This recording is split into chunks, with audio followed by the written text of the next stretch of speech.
Hello students, very good morning to all of you. मैं हूं are के गिरी, आपका मैथमेटिक्स गुरु। पिनाकल ट्यूटोरियल में आप सभी का स्वागत है। बच्चा आज हम लोग करेंगे ऑब्जेक्टिव टाइप क्वेश्चन जो कि फंक्शन पर बेस्ड है ना। और ये सारे ऑब्जेक्टिव क्वेश्चंस जो हैं PYQ है, प्रीवियस ईयर क्वेश्चंस हैं, पीछे बोर्ड एग्जाम्स में पूछे गए क्वेश्चंस हैं, ठीक है ना। तो चलिए बिना विलंब किए हुए शुरू करते हैं आज का लेक्चर। तो बच्चों, आपके सामने आ रहा है पहला क्वेश्चन। देखिए, पहला क्वेश्चन है आपका, पहला क्वेश्चन है बच्चा, F A to B will be onto function. कौन सा फंक्शन है? Onto function. F A to B onto function है, कब होगा? इन चारों ऑप्शन में से आपको बताना है। F A to B onto function if. अब देखो, ऑन टू फंक्शन जब होता है तो आपको मालूम है कि ऑन टू में जो होता है, जो फंक्शन का रेंज होता है ना, वो फंक्शन के कोडोमेन के बराबर होता है ना।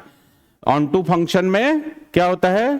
फंक्शन का रेंज और फंक्शन का कोडोमेन बराबर होता है। तो इस चारों में से देखिए कौन सा आपका सही दिख रहा है। तो देखो, पहले तो आपको लिख देता हूं, फॉर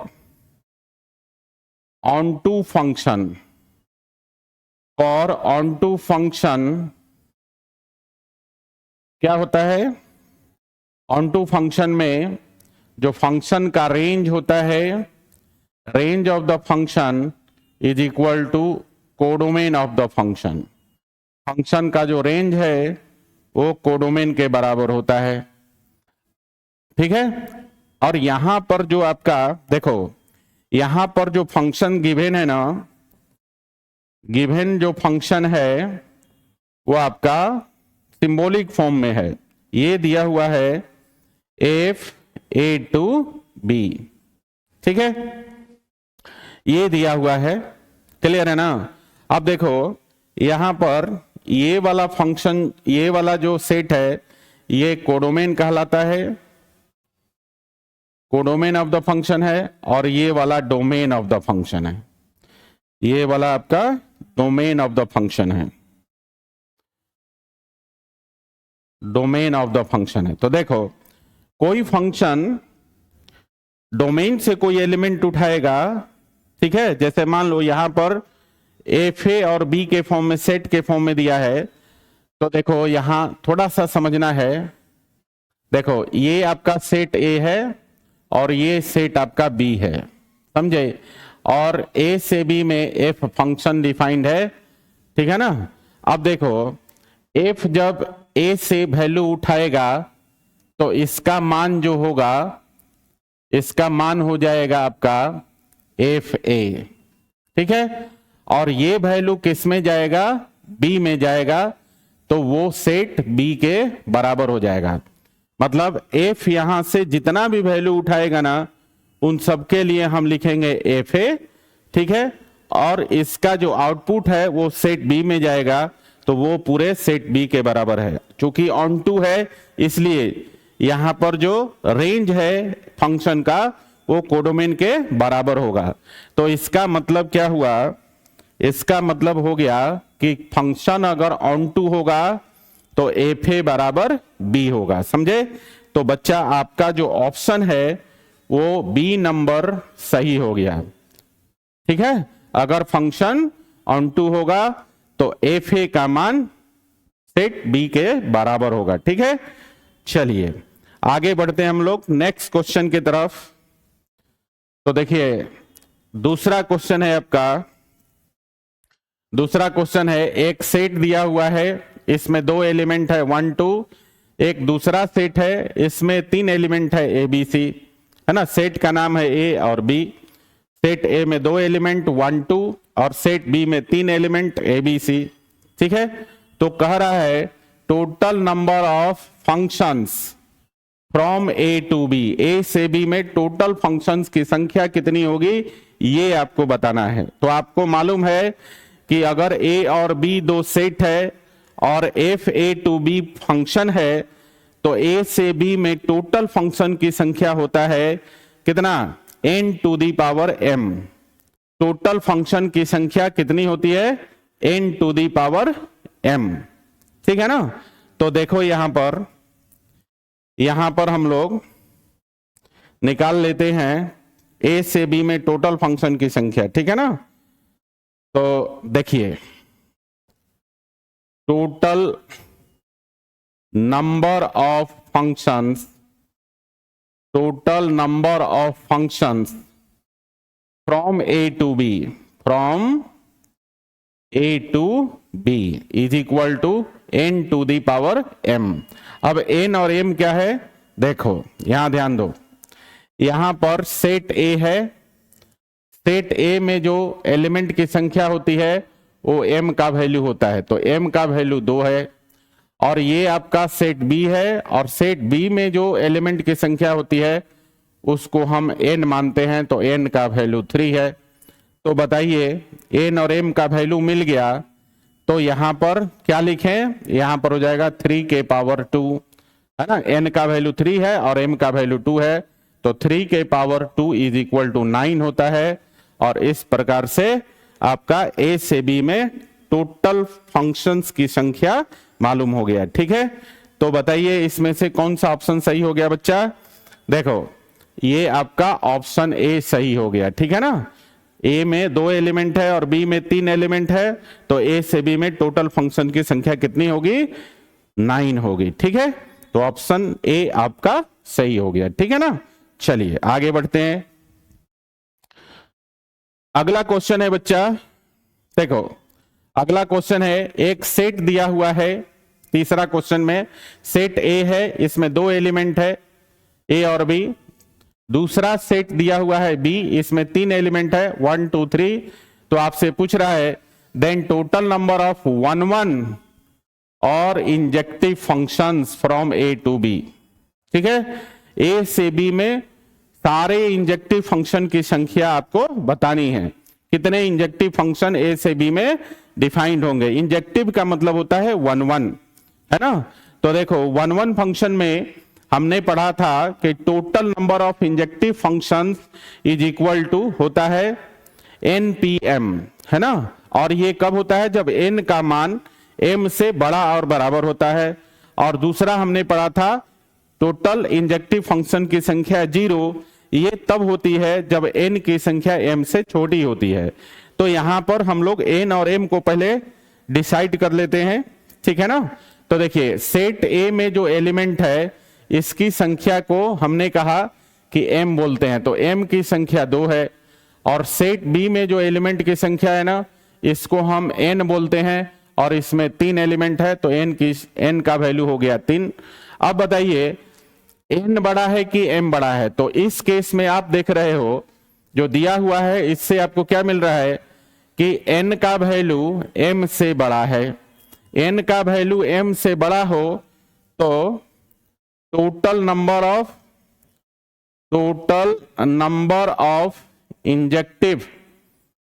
इंजेक्टिव मैपिंग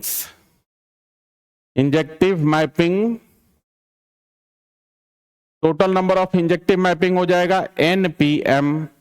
तो npm अगर आप लिखते हैं तो ये हो जाएगा आपका 3p2 और 3p2 का वैल्यू क्या होगा तो निकाल लीजिए। फॉर्मूला आपको मालूम है, npr का वैल्यू होता है factorial n by n minus r का फैक्टोरियल, पढ़े हैं। इस फॉर्मूला से हम वैल्यू निकाल लेंगे तो ये हो जाएगा आपका फैक्टोरियल 3 बाई 3 माइनस 2 का फैक्टोरियल, और ये हो गया फैक्टोरियल 3 बाई फैक्टोरियल 1। और आपको मालूम है फैक्टोरियल 3 का जो वैल्यू होता है वो 6 होता है और फैक्टोरियल 1 का वैल्यू 1, तो 6 बाई 1 इज इक्वल टू 6। तो आपका आंसर आ गया टोटल इंजेक्टिव फंक्शंस की संख्या हो गया 6, ठीक है। तो देखिए आपका ऑप्शन कौन सा सही होगा बच्चा, तो देखो ऑप्शन नंबर ए, है ना। तो ए में 2 एलिमेंट ए बी और बी में 3 एलिमेंट 1 2 3, तो ए से बी में टोटल 1 1 और इंजेक्टिव फंक्शन की संख्या कितनी होगी 6। क्लियर, चलिए आगे बढ़ते हैं। तो बच्चा अगला जो क्वेश्चन है, चौथा क्वेश्चन, देखिए ये क्या कहता है, द टोटल नंबर ऑफ 1 1 और injective functions total number of one one और इंजेक्टिव फंक्शंस बताना है ऑन द सेट ए में 3 एलिमेंट है। देखो अब यहां पर वन वन और इंजेक्टिव फंक्शन जो है वो सेट ए पर ही डिफाइंड है, समझे? इंजेक्टिव या one one function A to A defined है, समझे? देखो एक डायग्राम से समझिए, यहां पे जो फंक्शन है ना, वो जो वन वन और इंजेक्टिव फंक्शन है वो ए से ए पर ही डिफाइंड है, ए से ए पर ही डिफाइंड है। और ए में एलिमेंट है 3 एलिमेंट 1 2 3, तो इधर भी 1 2 3 हो जाएगा। तो बताइए यहां पर ए में एलिमेंट की संख्या मतलब एम की संख्या आपकी 3 हो गई, और बी में एलिमेंट, बी के जगह कौन सा सेट है? ए ही, मतलब तो इस सेट में कितने एलिमेंट है? एन की संख्या 3 है ना, मतलब बी के जगह भी सेट ए ही है और ए में एलिमेंट की संख्या 3 है, तो एन और एम दोनों की वैल्यू कितनी हो गई? 3 हो गई, है ना। तो यहां पर एक कंडीशन पड़ा था ना, total number of one one और इंजेक्टिव मैपिंग, उसमें 2 कंडीशन था, N is greater than equal to M और N is less than M, है ना। तो कौन सा कंडीशन सही है? तो यहां एन और एम दोनों की वैल्यू बराबर है, तो आप देख रहे हैं कि यहां पर N is greater than equal to M वाला कंडीशन सही है ना। तो क्या हो जाएगा? तो निकाल लीजिए यहां पर total number of injective mappings, injective mappings, और ये इसकी वैल्यू कितनी हो जाएगी बच्चा? इसको थोड़ा साइड में कर लेते हैं, छोटा कर लेते हैं। देखो इसको थोड़ा इधर शिफ्ट कर लेते हैं बच्चा, दिख रहा है? चलिए ठीक है। तो देखिए यहां पर total number of injective mapping की संख्या कितनी हो जाएगी? NPM, ठीक है। और N और M दोनों का वैल्यू क्या है? दोनों का वैल्यू 3 है, तो 3P3, और 3P3 का वैल्यू फैक्टोरियल 3 के बराबर होता है। ऐसे आप निकाल सकते हैं, अभी हमने फॉर्मूला बताया था पिछले क्वेश्चन में, ठीक है। तो फैक्टोरियल 3/3 माइनस 3 का फैक्टोरियल, NPR का फॉर्मूला एक बार फिर से यहां लिख देता हूं, NPR इज इक्वल टू होता है factorial N upon N minus R का फैक्टोरियल। क्लियर है ना? उसके अनुसार हम लिख सकते हैं। अब देखिए तो फैक्टोरियल 3 का वैल्यू हो गया 6, और नीचे 3 माइनस 3 फैक्टोरियल 0, और फैक्टोरियल 0 का मान भी 1 होता है। फैक्टोरियल 0 का वैल्यू 1, फैक्टोरियल 1 का वैल्यू भी 1 होता है। लिख लीजिएगा, फैक्टोरियल 1 का वैल्यू भी 1, फैक्टोरियल 0 का वैल्यू भी 1, ठीक है ना। तो यहां पर क्या हो जाएगा? 6 upon 1 that is equal to 6, और ये आपका आंसर आ गया total number of injective mappings की संख्या, ठीक है ना। यहां पर इंजेक्टिव मैपिंग सेम सेट पे डिफाइंड है, समझ गए? चलिए, तो ऑप्शन कौन सा सही हो गया आपका? देखिए ऑप्शन नंबर सी, ये आपका सही हो गया। क्लियर? चलो आगे बढ़ते हैं। अगला क्वेश्चन है क्वेश्चन नंबर 5, और 5 में आपसे कह रहा है if F A to B is 1 1 onto function. देखो 1 1 ऑन टू फंक्शन को हम बाइजेक्टिव फंक्शन भी बोलते हैं, bijective function. 1 1 onto function को कौन सा फंक्शन बोलते हैं? बाइजेक्टिव फंक्शन भी बोलते हैं, ठीक है। तो पूछ रहा है कि 1 1 ऑन टू फंक्शन है एफ ए टू बी, तो इसमें से कौन सा सही है? तो देखो संख्या के आधार पे हमने एक नोट लिखवाया था कि जब कोई फंक्शन बाइजेक्टिव हो या 1 1 ऑन टू हो, तो दोनों सेट में ए और बी दोनों सेट में एलिमेंट की संख्या इक्वल होती है ना।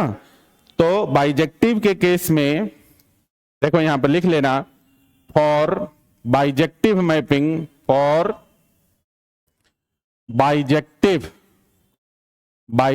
मैपिंग, और बाइजेक्टिव मैपिंग वी हैव, हमारे पास एक रिजल्ट है बच्चा, वी हैव, है ना। और ये पिछले लेक्चर्स में मैंने डिस्कस किया है, अगर आप नहीं पढ़े हैं या छूट गया है तो रिवीजन कर लीजिए, ठीक है ना। तो हमारे पास एक रिजल्ट है बच्चा, और वो रिजल्ट है number of A equals to number of B, है ना। ए से बी में अगर कोई फंक्शन डिफाइंड है और बाइजेक्टिव मैपिंग है ए से बी में, तो सेट ए और सेट बी में एलिमेंट की संख्या बराबर होती है। तो यहां से ऑप्शन आपका कौन सा सही हो जाएगा, C, number of A is equal to number of B. Clear. चलिए आगे बढ़ते हैं। अगला क्वेश्चन है 6 नंबर। देखिए 6 नंबर में कहता है कि एक सेट है आपके पास ए और इसमें एलिमेंट की संख्या है 3, 1 2 3, ठीक है। दूसरा सेट बी है और इसमें एलिमेंट की संख्या है 4, 2 5 10 और 17, और एक फंक्शन डिफाइंड है F x is equal to X square plus 1। पूछ रहा है then what type of function F A to B is. A से बी में जो फंक्शन है वो किस प्रकार का फंक्शन है। अगर ए दिया हुआ है, बी दिया हुआ है और फंक्शन दिया हुआ है, ठीक है ना। तो देखो पहले तो हम लोग यहां पर मैपिंग करेंगे इसका, ठीक है ना। तो देखो यहां पर ले लेते हैं एक सेट ए, दूसरा सेट ले लेते हैं हम लोग बी, ठीक है। ए से बी में एक फंक्शन है, ए में एलिमेंट है बच्चा 1 2 3, 3 एलिमेंट है, और बी में एलिमेंट की संख्या है 4, इसमें है 2 5 10 और 17, ठीक है। अब हम लोग मैपिंग जो करेंगे ना वो इस दिए हुए फंक्शन के आधार पे करेंगे। एरो डायग्राम जो बनाएंगे हम लोग इसके आधार पे बनाएंगे। तो देखिए क्या करेंगे, ये जो फंक्शन है ना वो इसका इनपुट सेट ए होगा, तो ए के एलिमेंट को बारी बारी से उठा के इसमें डालेंगे और जो रिजल्ट आएगा उसको हम लोग यहां पर बी के साथ जो है ना रिलेट कराएंगे, ठीक है। तो देखिए यहां ध्यान दीजिए, अगर हम यहां ध्यान दीजिएगा, अगर x के जगह हम 1 रखते हैं तो 1 का स्क्वायर प्लस 1 2 हो जाएगा, तो 1 का संबंध b में 2 के साथ होगा, ठीक है। उसके बाद अगर हम 2 उठाते हैं, सेट a का एलिमेंट 2 उठा के इसमें डालते हैं fx में, तो ये हो जाएगा 2 का स्क्वायर 4 प्लस 1 5, तो 2 का संबंध 5 के साथ हो जाएगा। और इसी तरह से a का एलिमेंट 3 उठाते हैं और यहां fx में डालते हैं तो 3 का स्क्वायर 9 प्लस 1 10 हो जाएगा, तो 3 का संबंध b में 10 के साथ होगा। अब इस मैपिंग को आप ध्यान से देखिए, ये मैपिंग किस प्रकार का दिख रहा है। तो देखो यहां पर आप देखेंगे इस तरफ से अगर देखते हैं तो आप देखते हैं कि ए के 3 डिफरेंट एलिमेंट का बी में 3 डिफरेंट इमेज है। तो 1 का डेफिनेशन आपने क्या पढ़ा है कि डिफरेंट एलिमेंट का, सेट ए के डिफरेंट एलिमेंट का बी में डिफरेंट इमेज होना चाहिए, है ना। और वो इस जो डेफिनेशन को मीट करता है ना। तो ये फंक्शन आप लेफ्ट साइड से ए की तरफ से आप देखेंगे तो ये जो फंक्शन है वो आपका 1 1 है, ठीक है बच्चा, ये फंक्शन आपका 1 1 है। और आप इधर से देखिए, देखिए इस तरफ से आप देखेंगे, यहां पर आप ध्यान दीजिए, सेट बी में एक ऐसा एलिमेंट है 17, सेट बी में एक ऐसा एलिमेंट है 17 जिसका कोई प्री इमेज नहीं है सेट ए में।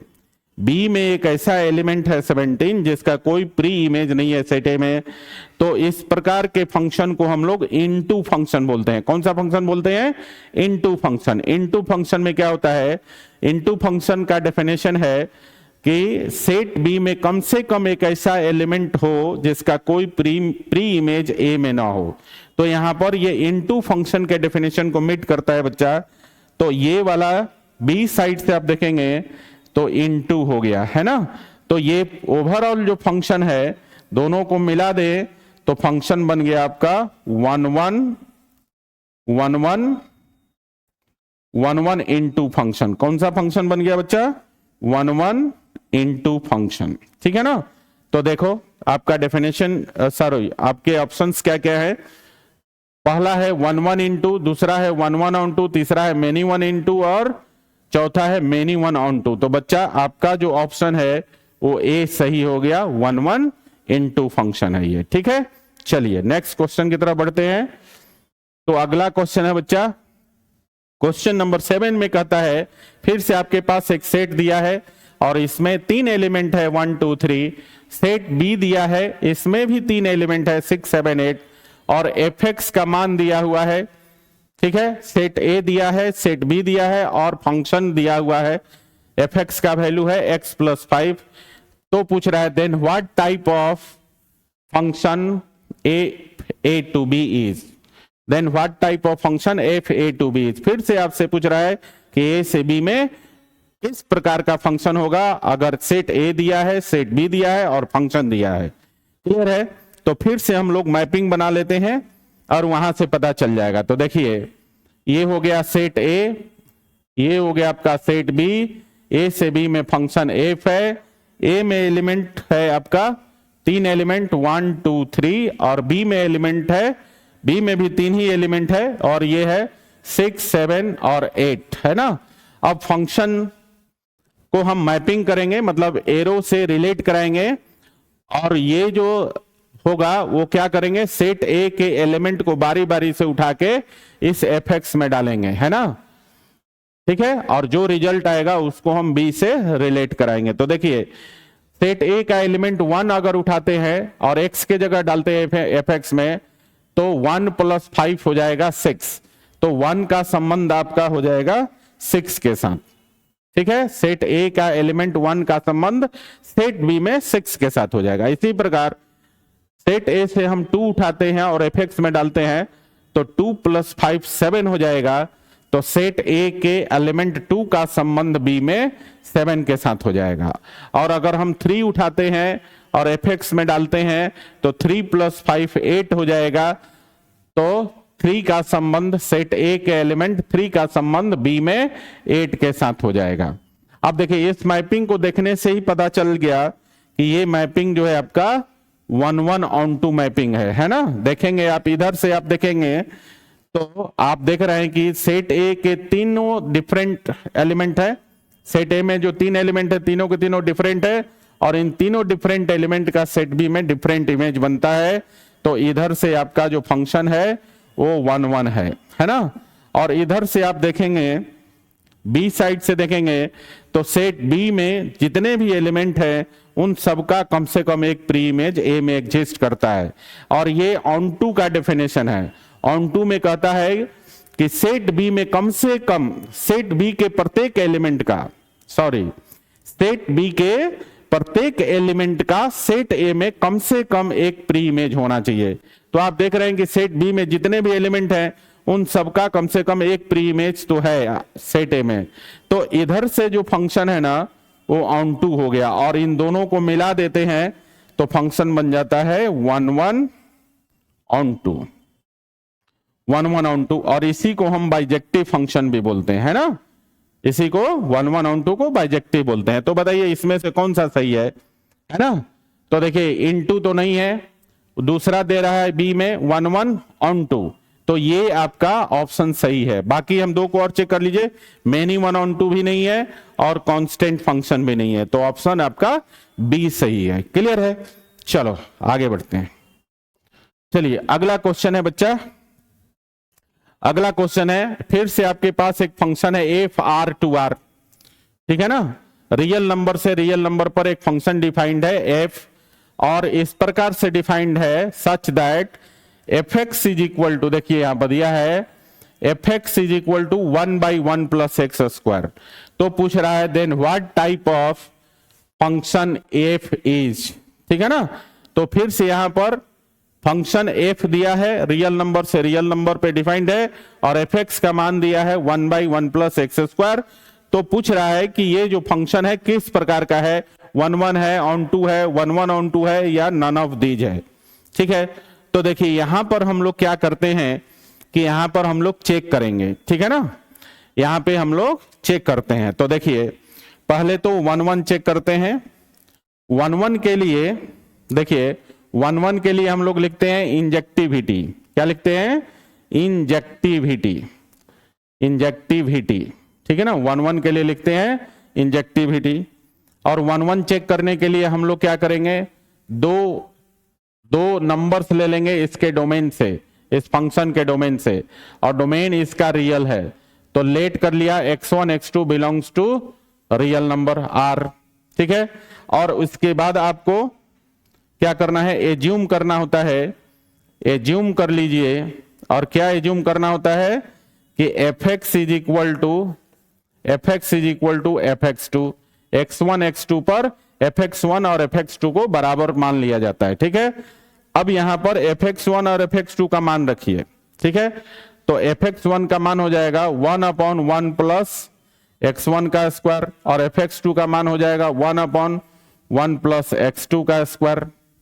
ठीक है ना, तो यहां से आपको हो जाएगा, यहां से मिलेगा आपका 1 plus x1 square is equal to 1 plus x2 square, और यहां बच्चा 1 से 1 कैंसिल हो जाएगा, x1 square is equal to x2 square, ये आ गया। और यहां से आप निकालते हैं, यहां से आप निकालते हैं x1 x2 का वैल्यू, तो देखिए यहां से आपका हो जाएगा x1 का value equal to x1 is equal to plus minus x2।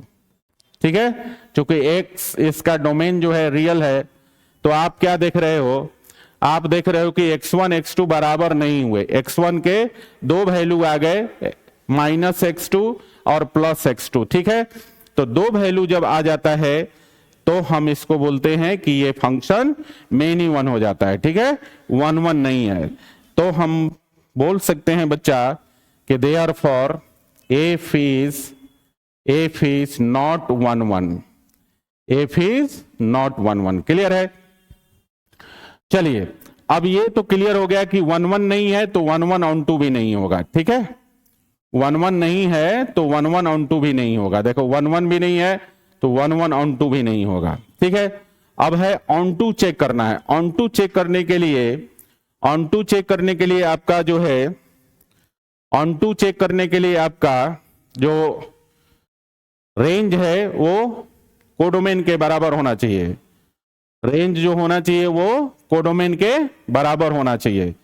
तो रेंज क्या है, देखो रेंज निकालने के लिए कोडोमेन तो आपका गिवन है, कोडोमेन जो है आपका ये गिवन है कि फंक्शन का जो कोडोमेन है वो आपका रियल है।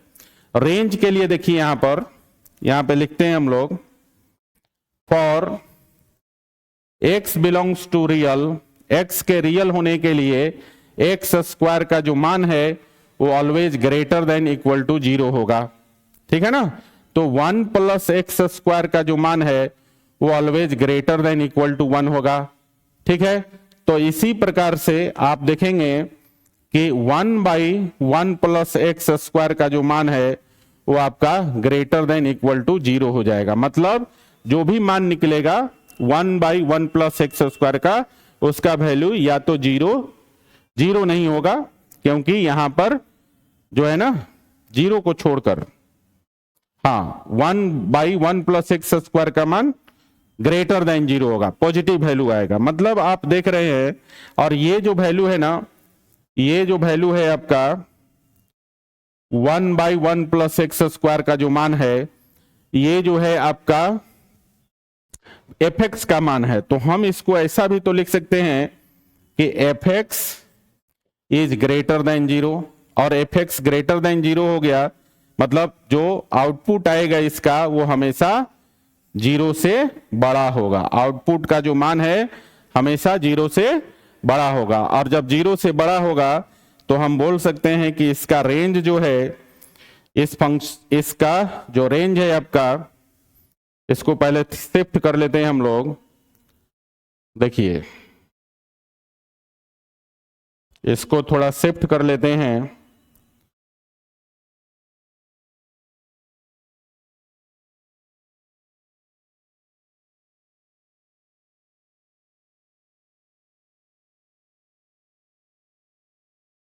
छोड़िए देखते हैं।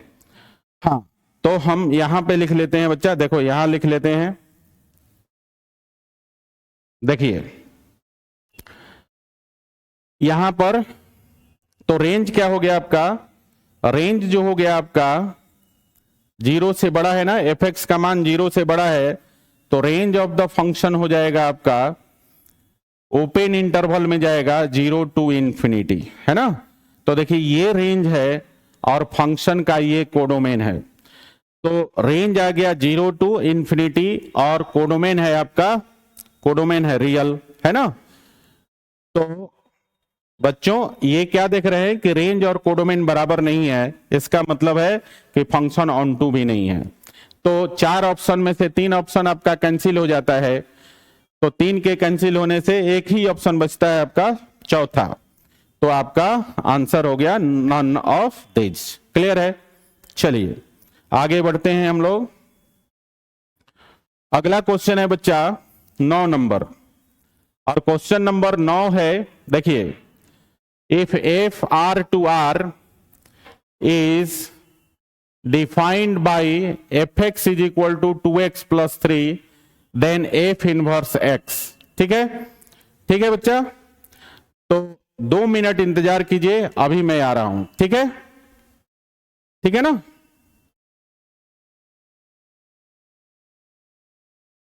हाँ, तो बच्चों हम लोग कहां थे, हम लोग थे क्वेश्चन नंबर 9 पे।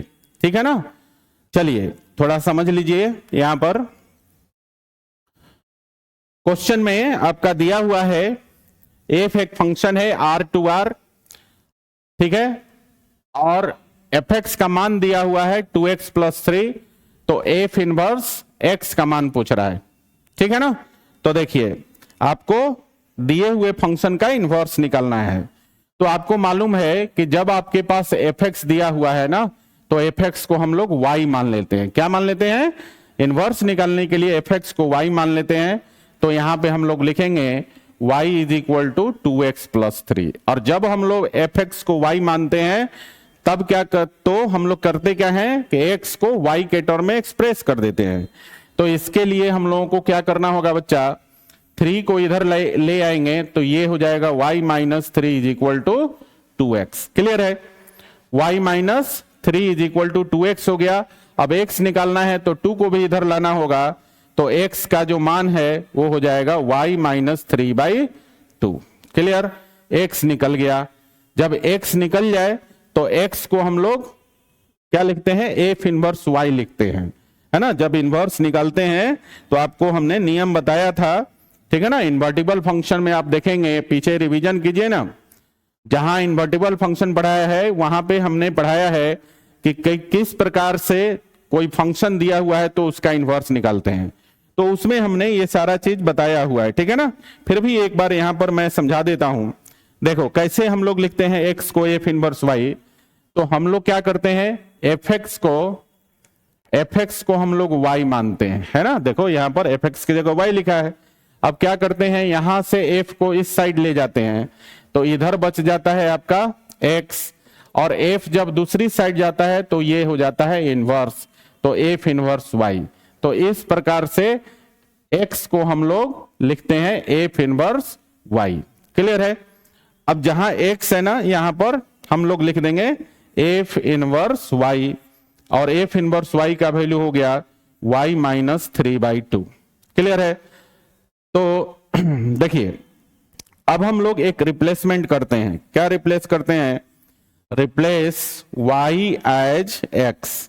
y जो है ना, y को x से रिप्लेस कर देंगे, तो देखेंगे हमारा जो रिजल्ट है वो मिल जाएगा। वो हो जाएगा आपका f inverse y is equal to, sorry, f inverse x ना, y को x से रिप्लेस करना है, तो f inverse x is equal to आपका हो जाएगा x माइनस 3/2। क्लियर है। तो ये आपका इनवर्स निकल गया, है ना। क्वेश्चन में यही तो था, एक फंक्शन है जो रियल नंबर से रियल नंबर पे डिफाइंड है, और एफ एक्स का मान दिया हुआ था, तो एफ इनवर्स एक्स का मान निकालना था। चलिए जो रिजल्ट आया उसको हम लोग ऑप्शन से मैच करते हैं। तो आप देखेंगे कि जो ऑप्शन नंबर बी है ना, x minus 3/2 F inverse x का मान है ना। तो ऑप्शन बी आपका सही हो गया। क्लियर। चलिए आगे बढ़ते हैं बच्चा। तो अगला क्वेश्चन है 10 नंबर, ठीक है। चलिए 10 नंबर क्वेश्चन कहता है कि ए एक सेट दिया है, 3 एलिमेंट है इसमें ए बी सी, बी एक सेट दिया है, इसमें 2 एलिमेंट है E F, then which of the following subsets of A cross B is mapping from A to B. ठीक है ना। कह रहा है कि ए क्रॉस बी के ये जो चार ऑप्शन दिया ना, इसमें से 3 ऑप्शन ए बी सी, ये जो तीनों ऑप्शन है ये ए क्रॉस बी का सबसेट है, समझे ना। कह रहा है कि इन तीनों में से, चौथा तो नॉन ऑफ दीज है, कह रहा है कि इन तीनों में से कौन सा जो है वो फंक्शन होगा, मैपिंग होगा, समझे ना। मतलब फंक्शन के डेफिनेशन से आपको इसे जांचना है ना। और फंक्शन का डेफिनेशन क्या कहता है, एफ ए टू बी को हम फंक्शन कब बोलते हैं, जब एफ ए के प्रत्येक एलिमेंट को बी में यूनिकली एसोसिएट कराता है ना। यही है डेफिनेशन अपना। तो हम लोग क्या करते हैं कि यहां पर हम लोग इसका एरो डायग्राम बनाते हैं बारी बारी से, तो समझ में आएगा। तो देखो पहले हम लोग बनाते हैं ए का। तो देखो यहां पर सेट ए है और ले लिया सेट बी, ठीक है। ए से बी में एफ दिखा दिया, एक रूल है। ए में एलिमेंट है ए बी सी, देखिए ए में एलिमेंट है ए बी सी, 3 एलिमेंट है, और बी में 2 एलिमेंट है ई और एफ, ठीक है ना। अब हम लोग जरा दिखाते हैं यहां पर, देखो ए का संबंध ई के साथ है, ए का संबंध ई के साथ है, फिर सी का संबंध एफ के साथ है, सी का संबंध एफ के साथ है, और बी का संबंध ई के साथ है, ठीक है, और बी का संबंध एफ के साथ है। देख लीजिए। अब इसको आप देखकर बता सकते हैं कि ये फंक्शन नहीं है। क्यों नहीं है फंक्शन, देखो ध्यान से, यहां पर जो एलिमेंट बी है ना, ये बी में, सेट बी में 2 एलिमेंट सी और एफ के साथ रिलेटेड है। तो फंक्शन होने के लिए कोई भी एलिमेंट है सेट ए का, वो एक से ज्यादा एलिमेंट के साथ बी में रिलेट नहीं करेगा, ठीक है। इसलिए ये मैपिंग नहीं है। तो ये क्या हो गया, not a mapping, not a mapping. ये आपका मैपिंग नहीं हुआ बच्चा, ठीक है ना। ये आपका मैपिंग तो नहीं हुआ। चलिए आगे देखते हैं। अब देख लेते हैं हम लोग इसको, ऑप्शन बी को जांचते हैं। तो देखिए यहां ध्यान दीजिए, यहां भी हम 2 सेट ले लेते हैं, ए और बी। सेट तो अपना वही है, ठीक है, और ए से बी में हमारा फंक्शन है एफ। यहां पर एलिमेंट डाल दीजिए, ये हो गया ए बी सी, और इधर है ई और एफ, ठीक है ना। देखिए इसमें दिया हुआ है ए का संबंध ई के साथ, ए का संबंध ई के साथ, और बी का संबंध एफ के साथ, ठीक है, बस इतना ही दिया हुआ है। तो बताइए ये मैपिंग है, ये भी मैपिंग नहीं है, ये भी मैपिंग नहीं है। क्यों नहीं है, क्योंकि सेट ए में एक एलिमेंट खाली रह जाता है, जबकि फंक्शन का डेफिनेशन क्या कहता है कि जो रूल है एफ ना, वो सेट ए के प्रत्येक एलिमेंट को बी के यूनिक एलिमेंट के साथ एसोसिएट कराता है। ए में कोई एलिमेंट खाली नहीं रहना चाहिए, जितने एलिमेंट है प्रत्येक का बी के साथ यूनिक एसोसिएशन होगा।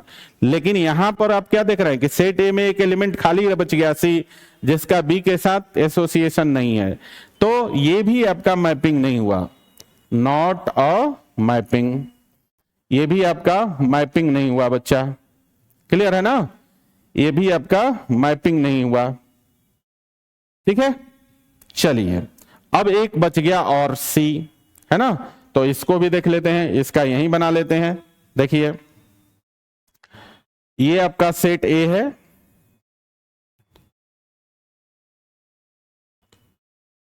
इधर बना लेते हैं, कोई दिक्कत नहीं है। इधर देखिए ये आपका सेट ए है, और इधर आपका सेट बी हो गया। ए से बी में एफ है, ए से बी में एफ है आपका, ठीक है। ए में एलिमेंट डालिए, ए में एलिमेंट है ए बी सी, और बी में एलिमेंट है ई और एफ, ठीक है ना। तो देखिए ये सी ऑप्शन के लिए है। अब यहां पर इसके अनुसार हम लोग रिलेट कराते हैं। तो देखो ए का संबंध एफ के साथ है, ठीक है, बी का संबंध ई के साथ है, सही है, और सी का संबंध ई के साथ है। तो देखिए ये अब आपका फंक्शन हो गया, है ना। यहां पर अब क्या देख रहे हैं, ए का प्रत्येक एलिमेंट बी के साथ यूनिक एसोसिएशन में है। आप कैसे जांच करेंगे, तो ए के एलिमेंट को एक एक करके उठाइए, और बी में देखिए, बी में देखना है कि किसी भी एलिमेंट का एक से ज्यादा इमेज नहीं होना चाहिए। तो देखो ए का एक ही इमेज है एफ, बी का भी एक ही इमेज है ई, और सी का भी एक ही इमेज है ई, है ना। तो सेट ए का प्रत्येक एलिमेंट सेट बी में यूनिकली एसोसिएटेड है। इसलिए ये आपका जो होगा, ये आपका मैपिंग है, इट इज अ मैपिंग। ठीक है ना बच्चा? तो देखिए आपका ऑप्शन कौन सा सही हुआ? सी नंबर। सी नंबर आपका सही ऑप्शन हो गया है ना। चलिए आगे बढ़ते हैं। तो बच्चा अगला क्वेश्चन है 11 नंबर, और ये क्वेश्चन आपका क्या कहता है, एक सेट दिया है जिसमें 3 एलिमेंट है एक्स वाई जेड, दूसरा सेट दिया है बी, इसमें भी 3 एलिमेंट है U V W, F A to B एक फंक्शन है ना, और ये दिया हुआ है इस प्रकार से है कि एफ एक्स का मान यू है, एफ वाई का मान भी है और एफ जेड का मान डब्ल्यू है। तो एफ क्या है? इस चारों में से बताना है कि एफ क्या है। तो देखिए सबसे पहले हम लोग मैपिंग बना लेते हैं, मैपिंग से बिल्कुल क्लियर हो जाएगा। देखो ये अपने पास सेट ए है, दूसरा अपने पास ये सेट बी है, ए से बी में एक फंक्शन डिफाइंड है, ए में एलिमेंट है आपका 3 एलिमेंट है एक्स वाई और जेड, और बी में भी 3 एलिमेंट है यू भी और डब्ल्यू। ठीक है ना। फिर क्या है दिया हुआ है एफ एक्स का मान यू है, मतलब आप देखेंगे कि एफ में एक्स डालेंगे तो यू से रिलेट हो जाएगा, तो एफ एक्स का मान यू है तो एक्स का संबंध यू के साथ हो जाएगा। यहां देखिए एफ वाई का मान भी है तो वाई का संबंध भी के साथ हो जाएगा, और वाई जेड एफ जेड का वैल्यू डब्ल्यू है तो जेड का संबंध डब्ल्यू के साथ हो जाएगा। ठीक है, ये मैपिंग है, जो भी दिया हुआ था उसका ये मैपिंग बन गया। ठीक है ना। अब हमें चेक करना है कि किस प्रकार का फंक्शन है। तो देखिए आप देखेंगे तो इस तरफ से फंक्शन 1 1 है, इस तरफ से फंक्शन 1 1 है। क्यों 1 1 है? क्योंकि सेट ए के डिफरेंट एलिमेंट का सेट बी में डिफरेंट इमेजेज हैं। क्लियर है। और आप जब इस साइड से चेक करेंगे तो आप देखेंगे कि फंक्शन ऑन टू है। कैसा है? ऑन टू फंक्शन है। कैसे ऑन टू फंक्शन है? सेट बी में जितने भी एलिमेंट है ना, इन सबका ए में प्री इमेज है। ऑन टू का डेफिनेशन यही होता है कि सेट बी के प्रत्येक एलिमेंट का सेट ए में कम से कम एक प्री इमेज होना चाहिए। तो 1 1 है, ऑन टू है, दोनों को मिलाने से क्या बनता है? दोनों को मिलाने से बनता है 1 1 ऑन टू। तो ये फंक्शन आपका 1 1 ऑन टू है। ठीक है। और 1 1 ऑन टू को ही हम लोग कौन सा फंक्शन बोलते हैं? बाइजेक्टिव फंक्शन बोलते हैं। कौन सा? बाइजेक्टिव। ठीक है। तो आपका ऑप्शन कौन सा सही है? सर्जेक्टिव गलत, बाइजेक्टिव सही हो गया, इंजेक्टिव और नॉन ऑफ दिस ये नहीं होगा। तो ऑप्शन कौन सा सही है बच्चा? B number. ठीक है। चलिए नेक्स्ट क्वेश्चन की तरफ चलते हैं। नेक्स्ट क्वेश्चन है 12 नंबर। 12 नंबर क्वेश्चन है, क्या कहता है, एफ आर टू आर, मतलब एक फंक्शन है आपके पास, ठीक है ना, और रियल नंबर से रियल नंबर पे डिफाइंड है, और एफ एक्स का मान दिया हुआ है x square minus 3x plus 2। तो फॉफ 1 का वैल्यू पूछ रहा है। किसका मान? फॉफ 1 का मान पूछ रहा है। तो पहले हम फॉफ एक्स निकालते हैं। तो देखो फॉफ एक्स को हम लोग लिखते हैं एफ ऑफ एफ एक्स। क्या लिखते हैं? F of F x. अब देखिए एफ एक्स का मान यहां रख देंगे तो ये हो जाएगा F of x square minus 3x plus 2। अब क्या करेंगे? F of x square minus 3x plus 2 का मान निकालने के लिए हम लोग एफ एक्स में x के जगह x square minus 3x plus 2 रखेंगे, तभी निकलेगा। तो देखिए कितना हो जाएगा, x के जगह क्या रखना है? X square minus 3x plus 2, और x का स्क्वायर है तो स्क्वायर हो जाएगा, फिर माइनस 3 है और x के जगह रखना है एक्स स्क्वायर माइनस 3x और प्लस 2, और उसके बाद प्लस 2 है। ठीक है। इसको a प्लस बी के होल स्क्वायर पे तोड़ दीजिए तो ये हो जाएगा a स्क्वायर मतलब x के पावर 4, फिर b स्क्वायर मतलब ये हो जाएगा 9x square plus c square तो हो जाएगा 4, फिर आपका हो जाएगा प्लस 2ab, चूंकि b टर्म जो है नेगेटिव है तो प्लस माइनस माइनस हो जाएगा, तो 3 दूनी 6x³ हो जाएगा ये। ठीक है। उसके बाद b वाला नेगेटिव है तो आगे आगे होता है a square plus B square plus c square plus 2ab plus 2bc। तो देखो b और c को गुना करेंगे तो हो जाएगा 6 दूनी 12। ठीक है ना। 2bc होता है और ये भी प्लस माइनस माइनस हो जाएगा तो 12x हो जाएगा, और फिर आपका होता है 2ca, तो 2 में c से गुना करो, मतलब ये हो जाएगा 2x स्क्वायर और इंटू 2, तो प्लस हो जाएगा 4x स्क्वायर, ठीक है ना। और इसको तोड़ दीजिए तो माइनस 3x स्क्वायर हो गया, 3 से अंदर सभी में गुना हो जाएगा, फिर माइनस माइनस प्लस हो जाएगा, 3 3 जा 9x हो जाएगा, और फिर -3 से +2 में करेंगे तो -6 हो जाएगा और +2 हो गया। ठीक है बच्चा, ये वैल्यू आया। चलिए अब हम लोग जरा इसको अरेंज कर लेते हैं। तो ये हो गया x⁴, फिर क्यूब वाले टर्म तो -6x³ हो गया, फिर स्क्वायर वाले टर्म को देखिए 9x² और +4x², 9 और 4 13x², और -3x², तो कितना हो जाएगा 10x², तो +10x² हो गया। अब x वाले टर्म देखिए, माइनस इधर से देखिए -12x और +9x, तो -3x हो जाएगा। ठीक है, -12x + 9x हो गया -3x। अब कांस्टेंट टर्म देखिए, इधर 4 है और यहां 4 और 2 6 और -6 0, ये आपका आएगा। तो ये आपका जो वैल्यू आया ना, ये f(x) का मान हो गया। ठीक है, अब आपसे पूछ रहा है कि f(1) का वैल्यू क्या होगा, तो क्या करेंगे, x के जगह 1 पुट कर देंगे। तो यहां पर लिख दीजिएगा पुट x = 1। ठीक है, तो x = 1 पुट करेंगे तो आपका हो जाएगा f(1) का मान। तो देखिए 1 के पावर 4 -6 इंटू 1 का क्यूब प्लस 10 इंटू 1 का स्क्वायर और -3 इंटू 1, तो कितना हो गया रिजल्ट देखिए यहां पर 1 का क्यूब 1 का 4 1 ही होता है, और 6 इंटू 1 का क्यूब तो -6 हो गया, और इसी तरह 10 इंटू 1 का स्क्वायर तो +10 हो गया, और -3 इंटू 1 -3 हो गया। तो देखिए यहां पर 10 और 1 मिलके हो गया 11, है ना, और माइनस, और 10 और 1 11, और 6 और 3 9, तो 11 - 9 होता है 2। तो बच्चा आपका आंसर हो जाएगा 2। f(1) का वैल्यू कितना आ गया 2। तो देखिए कौन सा ऑप्शन सही है, सी नंबर आपका ऑप्शन सही है। क्लियर, चलिए नेक्स्ट क्वेश्चन की तरफ चलते हैं। हाँ, तो अगला क्वेश्चन है बच्चा 13 नंबर क्वेश्चन कर रहा है। एक सेट दिया हुआ है, 3 एलिमेंट है 1 2 3। ठीक है, कह रहा है कि which type of the following function from a to a does not have an inverse function। मतलब इसमें से जो 4 ऑप्शन दिए हुए हैं ना, इसमें से बताना है कि किसका इनवर्स नहीं होगा और सेट ए पर डिफाइंड है। ठीक है ना, चारों को बारी बारी से मैपिंग करते हैं। ठीक है, तो चलिए पहले वाले को मैपिंग करते हैं, फटाफट मैपिंग करेंगे तो फटाफट पता चल जाएगा। देखो सेट ए है और ए से ए में ही देखना है आपको।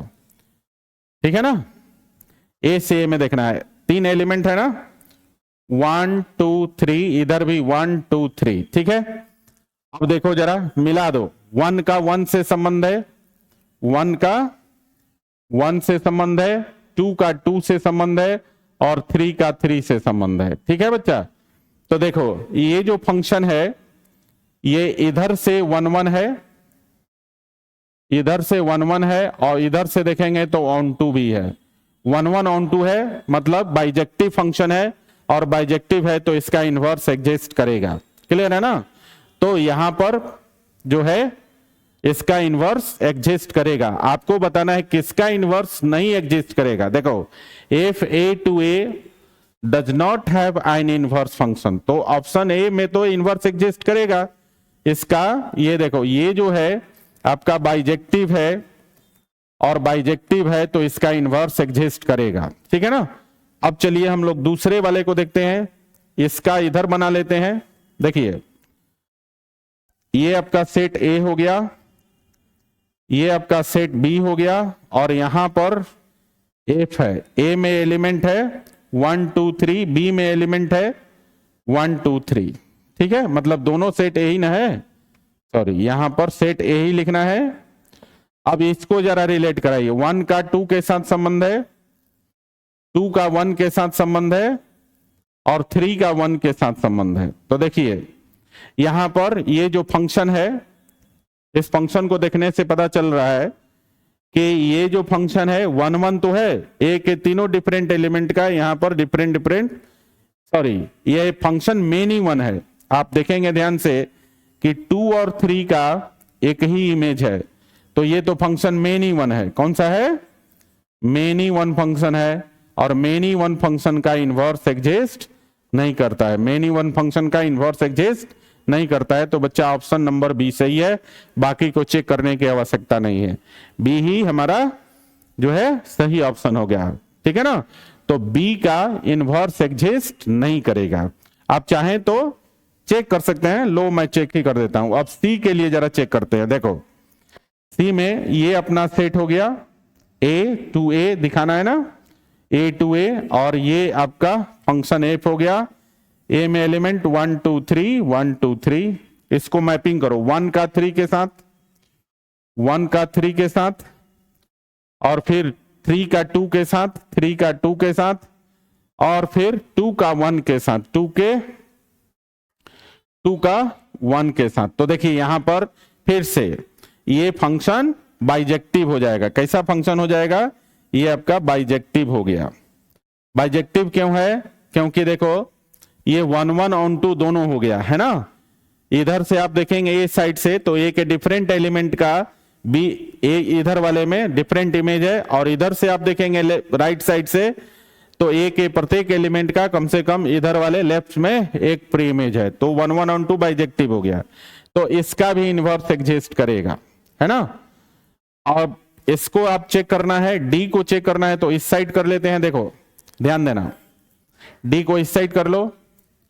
ये अपना सेट है ए टू ए, है ना। ए में एलिमेंट है आपका 1 2 3 1 2 3, ठीक है। रिलेट कराइए, 1 का संबंध 2 के साथ है, 1 का संबंध 2 के साथ है, फिर 2 का संबंध 3 के साथ है, और 3 का संबंध 1 के साथ है। तो ये भी फंक्शन जो है आपका बाइजेक्टिव हो गया। कैसा फंक्शन है? बाइजेक्टिव है ना। और बाइजेक्टिव है तो इसका इनवर्स, इसका भी इनवर्स एग्जिस्ट करेगा। बाइजेक्टिव क्यों है? आप देखेंगे ए के तीनों डिफरेंट एलिमेंट का इधर राइट साइड में 3 डिफरेंट इमेजेज हैं, तो इस केस में फंक्शन 1 1 हो जाएगा। और इधर राइट साइड से देखेंगे तो इधर जितने भी प्रत्येक एलिमेंट का है ना, कम से कम एक प्री इमेज इधर लेफ्ट साइड में है, तो इधर से राइट साइड से ऑन टू हो गया, है ना। तो आप देख रहे हैं कि इसमें जो 3 ऑप्शन है ना, उन सबका ए का, उसके बाद सी का और डी का, तीनों का इनवर्स एग्जिस्ट करेगा, क्योंकि फंक्शन बाइजेक्टिव है। सिर्फ एक ऐसा है ना, सिर्फ एक ही ऐसा ऑप्शन है आपके पास बी नंबर, जिसका इनवर्स एग्जिस्ट नहीं करेगा, क्योंकि ये फंक्शन आपका मेन ही 1 हो जाता है ना। चलिए समझ में आया बच्चों? चलो आगे बढ़ते हैं। हाँ, तो अगला क्वेश्चन है बच्चा, देखिए अगला क्वेश्चन है आपका F x is equal to X square minus 1 है, और G X is equal to 2x plus 3 है, तो गॉफ एक्स का वैल्यू क्या होगा? तो देखिए फटाफट, गॉफ एक्स को हम लिखते हैं जी ऑफ एफ एक्स। क्या लिखते हैं? जी ऑफ एफ एक्स। तो देखो ध्यान से, यहां पर हम लोग एफ एक्स का मान रख देंगे, तो एफ एक्स का वैल्यू कितना है? एक्स स्क्वायर माइनस 1, ठीक है ना। अब जी ऑफ एक्स स्क्वायर माइनस 1 निकालना है, तो जी में एक्स के जगह एक्स स्क्वायर माइनस 1 डाल देंगे। तो देखिए जी में क्या करेंगे, एक्स के जगह एक्स स्क्वायर माइनस 1 डाल देंगे, तो आपका हो जाएगा कितना? 2x स्क्वायर और माइनस 2 और प्लस 3, तो कितना हो गया? 2x स्क्वायर और प्लस 1। ये आपका गॉफ एक्स का मान आ गया। तो देखिए कौन सा ऑप्शन सही है? आपका ऑप्शन सही है ऑप्शन नंबर 1 ए, ठीक है ना, 2x स्क्वायर प्लस 1। क्लियर? चलिए नेक्स्ट क्वेश्चन की तरफ चलते हैं बच्चा। तो नेक्स्ट क्वेश्चन है आपका, अगला क्वेश्चन है F x is equal to 8x cube दिया हुआ है, और G X is equal to X to the power 1/3 दिया हुआ है, तो फॉग एक्स का मान क्या होगा? चलिए देखते हैं। देखो फॉग एक्स को हम लोग लिखते हैं एफ ऑफ जी एक्स। क्या लिखते हैं? F of g x. दो देखिए, अब यहां पर जी एक्स का मान रख दीजिए। जी एक्स का मान है एक्स के पावर 1/3, है ना। अब f of x to the power 1/3 निकलना है, तो एफ एक्स में एक्स के जगह क्या रखेंगे? X to the power 1/3। तो देखिए ये हो जाएगा 8, और x के जगह रखेंगे x के पावर 1/3, और इसका भी पावर 3 दिया हुआ है। तो देखो पावर से पावर मल्टीप्लाई होता है, पावर पावर मल्टीप्लाई होगा तो 1/3, और इंटू 3 करेंगे तो 3 से 3 कैंसिल हो जाएगा, खाली x बचेगा, तो ये वैल्यू आ जाएगा 8x के बराबर। ठीक है ना। तो ऑप्शन कौन सा सही हुआ बच्चा? डी नंबर, है ना। तो यहां पर फॉग x का मान कितना आएगा? 8x। ठीक है, नेक्स्ट क्वेश्चन देख लीजिए। नेक्स्ट क्वेश्चन है आपका fx1 बराबर fx2 है, तो और इस fx1 बराबर fx2 है, देयरफॉर x1 बराबर x2। ठीक है ना। और ये दोनों वैल्यू सेट ए से बिलोंग करता है। तो कह रहा है then what type of function F A to B is. देखिए आपको मैंने 1 और इंजेक्टिव मैपिंग को टेस्ट करने के लिए एक मेथड बताया था, थ्योरेटिकल मेथड। ठीक है। और इसमें हमने आपको जो रूल्स पढ़ाए थे ना, वो रूल्स था आपका, याद होगा, पहला रूल था कि आपको लेट करना था x1 x2 belongs to the domain of the function, है ना। तो यहां पर फंक्शन का डोमेन सेट ए है, तो आप इसको सेट ए लिख सकते हो। दूसरा हमने रूल कराया था, दूसरा रूल था कि एज्यूम करना था क्या? fx1 बराबर fx2। और तीसरा रूल था आपका कि प्रूव करना था आपको क्या? x1 बराबर x2। तो देखिए, तो ये जो दिया हुआ है ना, क्या इसको मैच नहीं करता है? देखो x1 x2 फंक्शन के डोमेन से है ना। उसके बाद कह रहा है कि fx1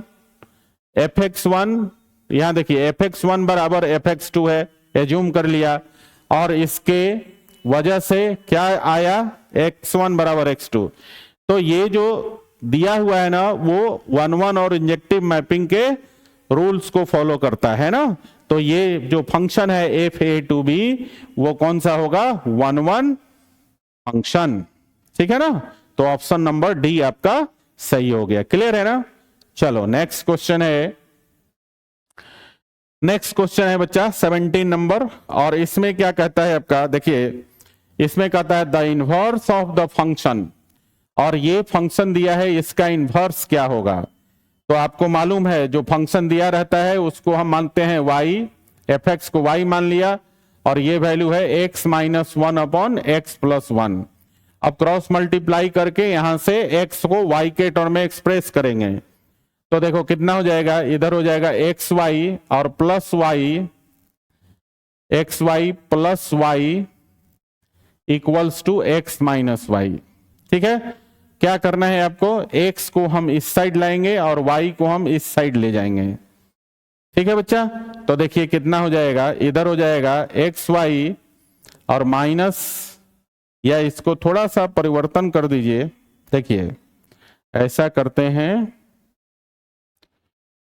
करते हैं कि हम लोग इसको इधर ले आते हैं, xy को हम इधर ले आते हैं और 1 को इधर ले आते हैं। ठीक है ना। तो देखिए कितना हो जाएगा? जब 1 को इधर ले जाएंगे तो इधर हो जाएगा y + 1, और इधर हो जाएगा x - xy। ठीक है ना। और यहां से x कॉमन ले लीजिए तो 1 - y हो जाएगा। ठीक है बच्चा। y + 1 का वैल्यू हो गया कितना? x × 1 - y, और x निकालना है तो 1 - y को इधर लाएंगे, तो फाइनली आपका x का वैल्यू हो गया y + 1 अपॉन 1 - y। ये आपका y का वैल्यू हो गया। ये किसका वैल्यू हो गया? सॉरी, x का वैल्यू हो गया। आपका x निकल गया। अब आपको मालूम है कि x निकल जाए तो हम x को f इनवर्स y से रिप्लेस करते हैं। तो रिप्लेस कर लीजिए, तो ये हो जाएगा therefore f inverse y is equal to y plus 1 upon 1 minus y। ठीक है, और यहां पे रिप्लेस कर लीजिए, एक रिप्लेस y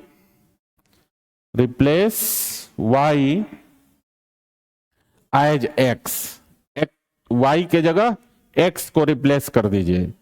ठीक है, तो फाइनली आपको क्या मिला बच्चा, f inverse x is equal to, यहां पर y की जगह x लिखेंगे तो x प्लस 1 को 1 प्लस x लिख सकते हैं, और इधर 1 माइनस x।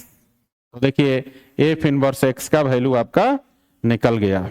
ठीक है ना, तो देखिए तो f इनवर्स x का मान कौन सा सही है, 1 plus x upon 1 minus x, और ऑप्शन नंबर ए आपका दिख रहा है सही है। क्लियर, चलिए आगे बढ़ते हैं। तो अगला क्वेश्चन है बच्चा, देखिए अगला क्वेश्चन है F R to R is a function then, देखो then F inverse R to R. यहां पे जो लिखा हुआ है ना, थोड़ा सा राइटिंग मिस्टेक हो गया है, ये है आपका f inverse R to R, ये है ना। तो कह रहा है कि f R to R defined है, तो f inverse R to R will exist. अगर ये f inverse R to R भी एग्जिस्ट करता है तो एफ कैसा फंक्शन है। ठीक है, बात समझ में आ रहा है। देखो एफ जो है, यहां आप समझिए, मैपिंग से समझ लीजिए, ये आपका आर है, ये भी आपका आर है, कहता है आर टू आर एक फंक्शन है एफ, और फिर कहता है इस तरह से, है ना, एफ इनवर्स जो है वो भी आर टू आर है। तो कह रहा है कि अगर ऐसा एग्जिस्ट करता है, मतलब एफ आर टू आर है और एफ इनवर्स भी आर टू आर है, अगर ऐसा एग्जिस्ट करता है तो फंक्शन कैसा है। तो ये तभी एग्जिस्ट करता है किसी भी मैपिंग में, ठीक है ना। इनवर्स कह रहा है कि एग्जिस्ट कब करेगा, जब बाइजेक्टिव होगा। तो ये जो आपका डायग्राम दिखा रहा है कि फंक्शन एफ जो है वो बाइजेक्टिव होगा, तभी ये पॉसिबल है ना। तो इसमें कौन सा ऑप्शन आपका सही होगा, देखिए कौन सा ऑप्शन सही होगा बच्चा। देखो 1 1 into सही नहीं है, ठीक है, ऑन टू भी सही नहीं है, सी नंबर देखिए आपका, सी नंबर सही है, 1 1 ऑन टू, 1 1 ऑन टू को ही हम बोलते हैं बाइजेक्टिव। ठीक है, तो ये वाला जो दिया हुआ केस है ना, ये तभी पॉसिबल है जब फंक्शन बाइजेक्टिव होगा, क्योंकि बाइजेक्टिव के केस में ही फंक्शन इन्वर्टिबल होता है। ठीक है ना, तो ये आपका क्वेश्चन नंबर 18 हो गया। क्लियर है बच्चा, चलिए, और समाप्त भी हो गया, है ना। तो ये जितने भी ऑब्जेक्टिव क्वेश्चन थे, इसके बारे में मैंने शुरू में ही बताया कि ये सारे PYQs हैं, है ना। बोर्ड में सभी क्वेश्चन पूछे हुए क्वेश्चन थे, इनकी प्रैक्टिस अच्छा से कर लीजिएगा, है ना। कई बार क्वेश्चंस रिपीट भी करता है, ठीक है, तो अच्छा से प्रैक्टिस करेंगे। ठीक है, मिलते हैं फिर हम लोग नेक्स्ट लेक्चर में, और नेक्स्ट लेक्चर में हम लोग क्या करेंगे, फंक्शन तो खत्म हो गया। देखो यूनिट 1 के पहले चैप्टर का 2 पार्ट खत्म हो गया, रिलेशन खत्म हो गया और फंक्शन खत्म हो गया। अब हम लोग लेकर आएंगे एक छोटा सा और पार्ट है, वो है आपका बाइनरी ऑपरेशन। ठीक है ना, तो नेक्स्ट लेक्चर में हम लोग बाइनरी ऑपरेशन करेंगे बच्चों। ठीक है, तब तक आप जितने भी पीछे पढ़ाया गया है लेक्चर्स, इन सभी का रिवीजन करते रहिए। अगले लेक्चर में मिलते हैं, तब तक के लिए बाय।